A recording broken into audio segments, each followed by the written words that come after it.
The Sega Master System is one of the more underrated game consoles in my opinion. While it's nowhere near as impactful as the NES, I still consider it a well-made console for its time. For starters, I've always liked the design of the Master System more. I dig the black and red model more than the gray and white look of the NES. The zapper looked badass, the 3D glasses were on fleek, the miscellaneous accessories were cool as well. It's just an overall appealing console to look at. Shit's tight. I agree, Joe Ford. But what about the games? Well, unfortunately, that's the camel that broke the straw's back. Oh! You see, it wasn't that there was a lot of bad games for the Master System. In fact, it's the opposite. There were a lot of good games for it, but that's still kind of the problem. There really wasn't a game on the Master System that was like super well known to the general public, and that's why it mainly failed. It doesn't really help that in the commercials, one of the top billed games they advertised was Monopoly. And coming soon, Monopoly. Oh boy. Monopoly. In fact, I saw this article on RacketBoy.com on games that define the Sega Master System. Defined! And I was stupefied when I saw that Sonic the Goddamn Hedgehog made the list. Look, no disrespect, but whenever I think about the original Sonic the Hedgehog game, I don't think about the fucking Master System version. So I've been troubled to find a game to review for the Sega Master System. I've been trying to find something a little peculiar, something a little idiosyncratic, and I think I finally found it in the form of a little platformer called Psycho Fox. Now, what makes Psycho Fox a unique game, you may ask? Well, two things. One, it was only released for the Sega Master System, and two, it never spawned a sequel, so it makes it a one and done.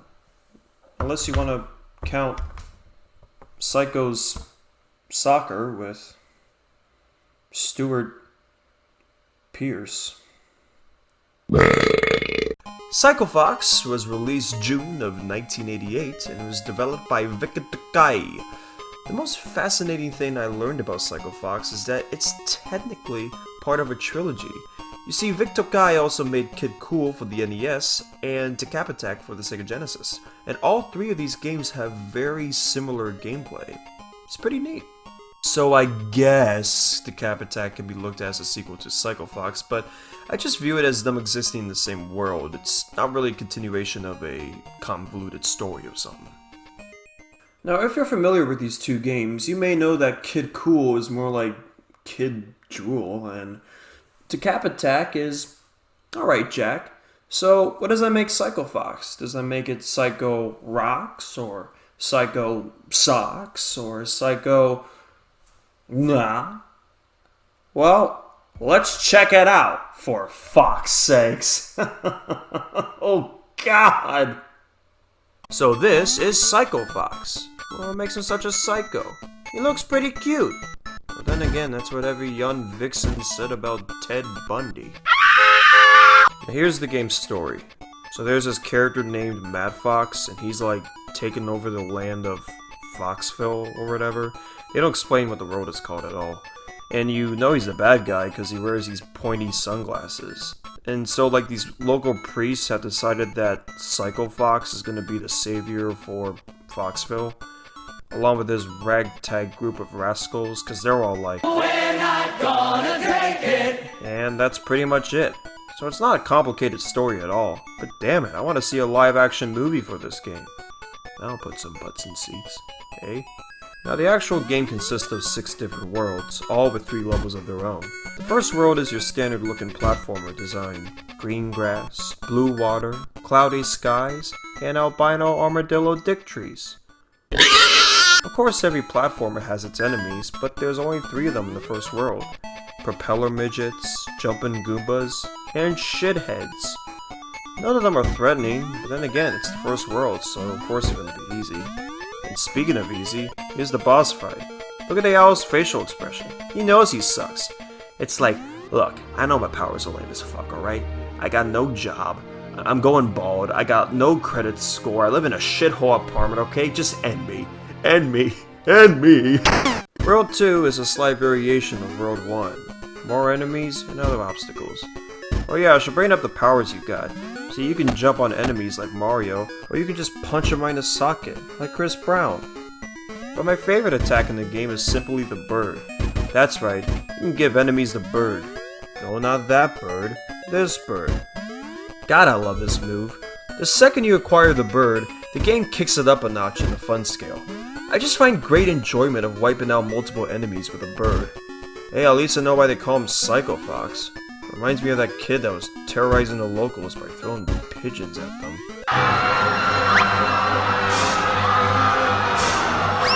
Anyway, the only way you can acquire the bird is if you find it in an egg. You can also find other upgrades in eggs as well, like this thing, the Psycho Stick. If you use it, you can switch characters, and each character has its own ability. Psycho Fox is well-rounded at everything. The hippo can break through walls, which is cool and all, but has a terrible jump. The monkey can jump really high, but isn't that fast, and the tiger is really fast, but almost a little too fast. See? I'll go with the hippo for this world. The only reason I picked the hippo is because this is the only boss I can beat him with. Thank God for that giant can of bug spray. You hit him 3 times and you're off to the next world. Yay! World 3 is a desert level, and the game starts to get a little more difficult. Mainly because of this green goon. He's got no pattern, he just throws your timing off constantly. Piss! Poop! Oh, pee-pee! Poo-poo! Now you know why I respect this game so much? Unlimited continues. You pick up right at the same world and level you died at. Thank the Lord. I couldn't imagine trying to beat this level with the hippo. It took me a while to do it with the monkey, who I think is the best character in the game. Again, the boss fight's pretty easy. You jump on him 3 times and that's it. That's what you get for posing as a fake sign, you jackass. And here's World 4. It's just a lot of cloud jumping and propellers blowing under your foxhole. And tiger taint. There's nothing really new here. You fight the fly boss again. Cool. Maybe the next world will be easier. Now what? Oh no. World 5. Now we're getting serious. Narrow passageways and tight jumps. This felt like the final level. You know, with the dark castle and the skull heads on the wall. It reminds me of King Koopa. Wait, what the fuck was that? Was that flames spawning out of the water? Does Mad Fox have like those underwater flamethrowers that you only see at Universal Studios? It really is mad. Oh yeah, you also drown in this game. Even the hippo drowns. So I gotta deduct points for its unrealistic portrayal of hippos. Now I like to answer a negative with a positive, and I consider this a strong one. I really like how many different pathways there are in the game. This level in particular. This makes the game a lot more replayable than most 8-bit or even 16-bit platformers that I know of. You fight the owl boss again, but this time he attacks you bottom to top, not top to bottom. So it's definitely a bigger pain in the ass. Ow!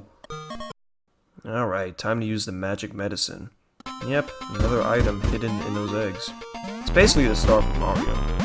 There's also this item called the Straw Effigy, but I never used it. All it does is just clear the enemies on screen. And what's funny is that the magic medicine seems to be a more common item, and it's way better. So that's all the egg items, but sometimes the enemies hide in them. Christ, imagine living in this world. Okay, honey. 2 sunny side eggs coming right up.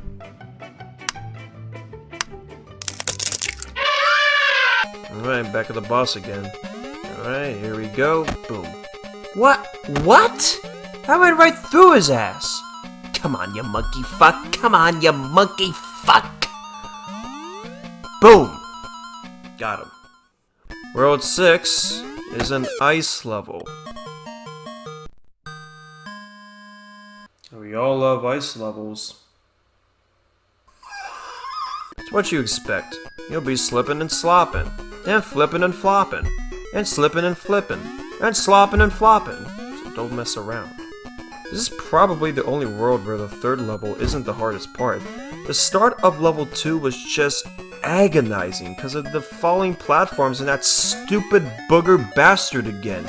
You son of a bitch! Okay, platformer's gonna fuck me hard, okay. And of course he can touch the spikes. Gentle over the platter. Pushy! Okay, good jump. Cleared it. Oh, you Filipino fart! Why? You gotta be kidding me. Gun it! Damn it! Cleared it again. Okay, nope. No!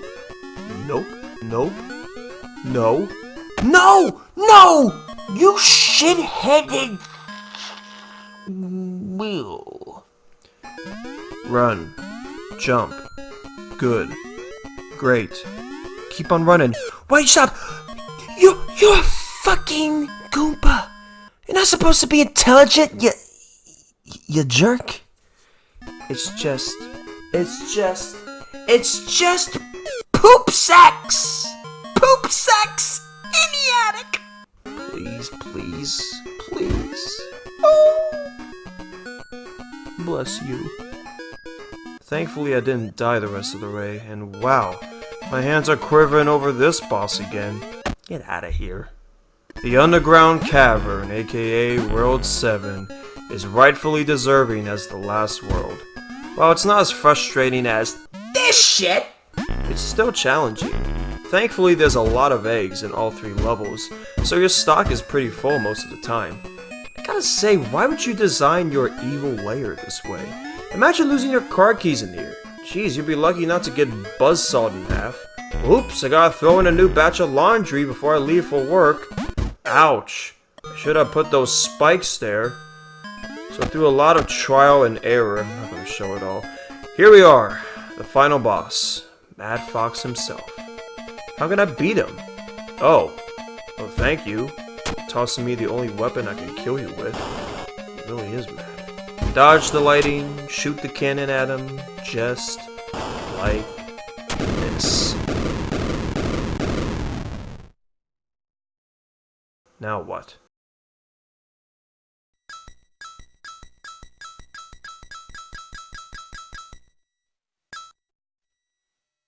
What in the world? Is that pig smoking? Am I a sumo wrestler? The Sukhoi?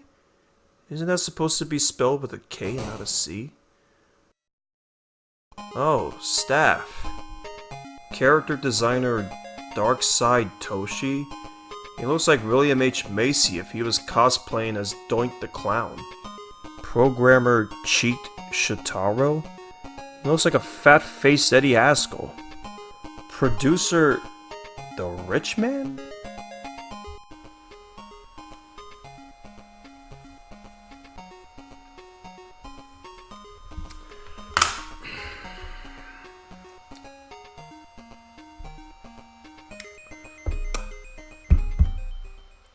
It's time for the final verdict.